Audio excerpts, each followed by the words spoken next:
Welcome to Official Storytime with Miss Anna. Today we're going to be reading Freddy and Frito and the Clubhouse Rules by Alison Friend. Let's see what the book is all about.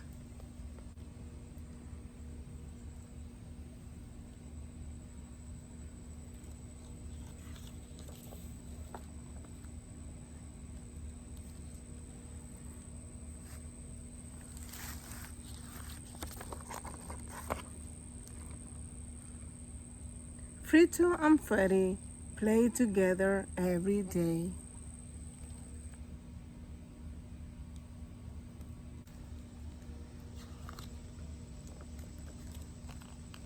Some days they play at Freddy's where it was big and full of space. 1, 2, 3, jumping jelly beans, they screamed.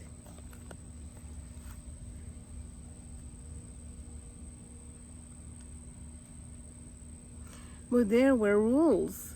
Don't make a mess, shouted Freddy's mom, and keep the noise down.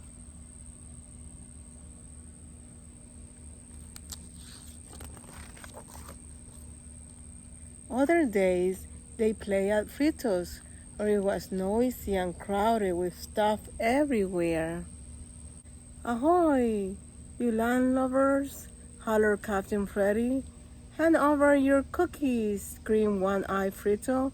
Rockstar pirates to the rescue. But there were rules. Don't use my PJs for a sail, Frito's dad yelled. And don't forget to include your sisters.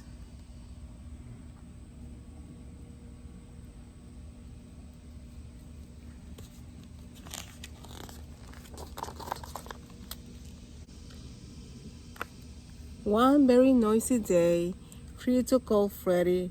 Can I come over and play? But Freddy's mom had just cleaned and great Auntie Bernice was coming over for lunch. I'm sorry, Frito, Freddy said. My mom said no. Oh, drat, said Frito. How about we meet in the park instead? They met under a tree in the park exactly halfway between. It was 86 steps from Freddy's house and 124 steps from Frito's, because Frito's legs were a bit shorter, of course.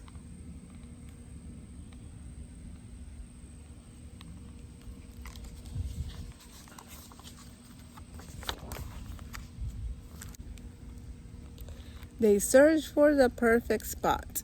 I wish we had a place of our own, said Freddy. A place that isn't always tidy or too crowded, said Frito. And somewhere not too small, said Freddy. Or too noisy, said Frito. Or too dark.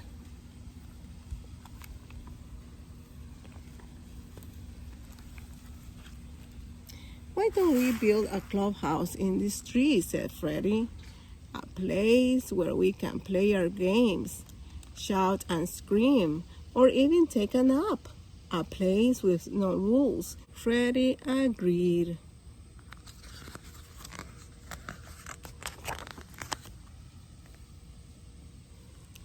They began to collect things. Frito's mom gave them a big cardboard box and let Frito take his favorite cooking pot. Great! Auntie Bernice gave Freddy some yellow curtains, and Uncle Monty found them a tattered umbrella. Kind Mrs. Winkle from across the street donated cushions, some blankets, and half a bicycle. They got to work. First, they made walls from cardboard, leaving holes for windows. Then came a roof in case it rained. Next, they banged 2 pieces of wood together to make a door. Soon the place was shaping up.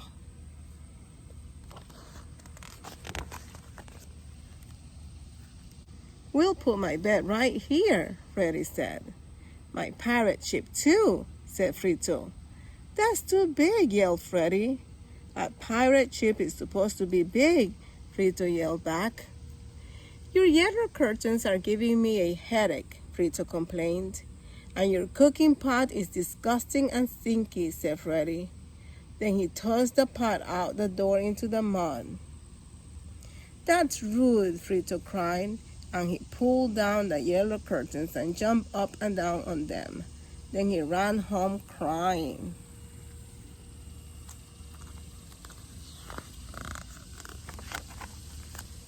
"There's not enough room in our clubhouse for all our stuff," Frito told his mom. "And Freddy thinks his things are more important than mine.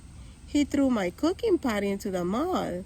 "Oh, sweet pea," said Mom. "Houses are never big enough." She gave him a big hug.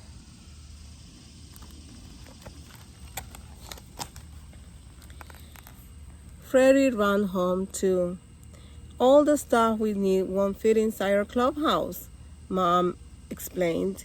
"And Frito's things are big and smelly." Then Freddy burst out crying too. His mom gave him a squeeze and told him that all best friends fight, but they always work things out.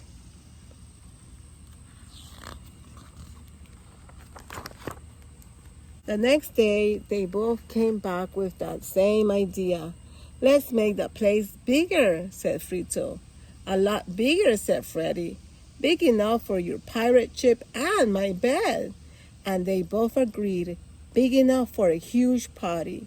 They work and they work and they work all day.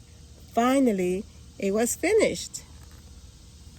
Freddy delivered invitation for a clubhouse warming party to take place that very afternoon. Frito made lemonade and mud pies. The weather was perfect.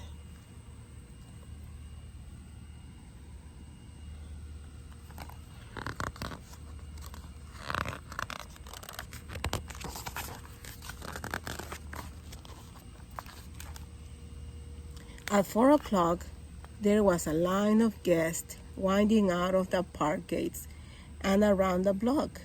Everyone wanted to see inside the clubhouse. No one knew what to expect. "This way, this way."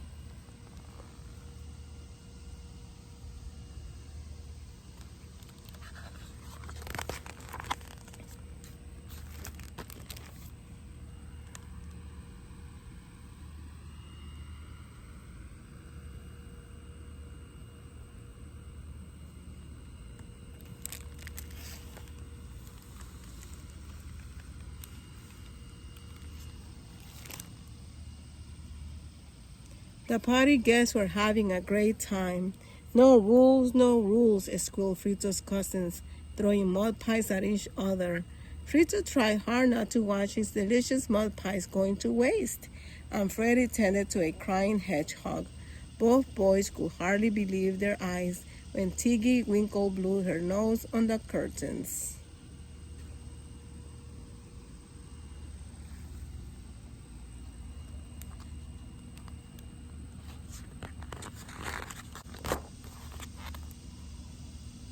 "Wanna play Rockstar Pirates?" Freddy asked Frito, but Uncle Monty was singing opera to a ship full of squirrels, while the twins from next door slid down the mast, taking the sail down with them. "How about jumping jelly beans?" asked Frito, but Cousin Barnaby was bouncing on the bed with the Badger brothers and their very muddy paws. "Oh no," said both boys, when they noticed that their short-sighted neighbor, Douglas, had mistaken Frito's cooking pot for the bathtub. "We need an emergency meeting," declared Frito, so both boys scrambled up to the top floor.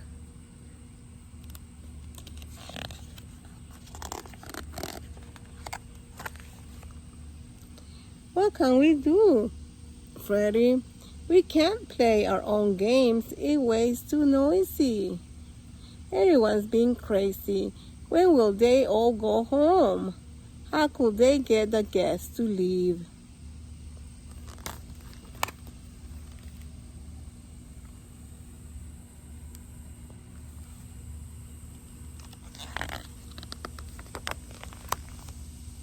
They had the perfect idea.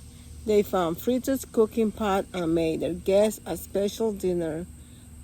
"1 bucket of pond water," said Frito. "An old shoe, a dead fish, said Freddy, and throw in some moldy cheese.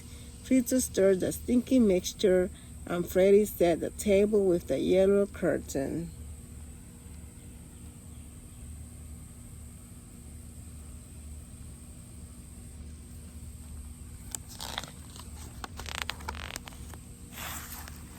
You must stay and eat with us, everybody shouted Freddy.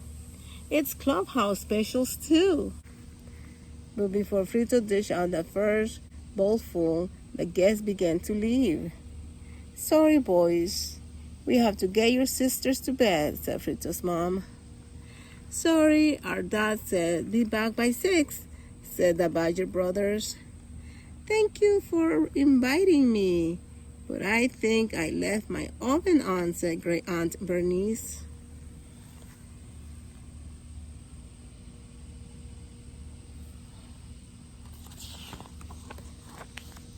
Now everyone was gone, and the clubhouse had just the right amount of noisy and just the right amount of quiet. They played jumping jelly beans and rockstar pirates and even took a snooze.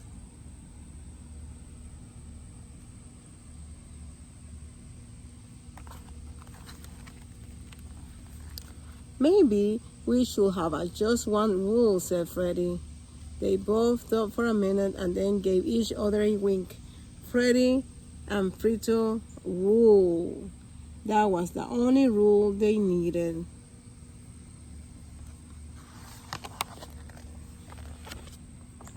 And that, my friends, looks like that was the end of the story.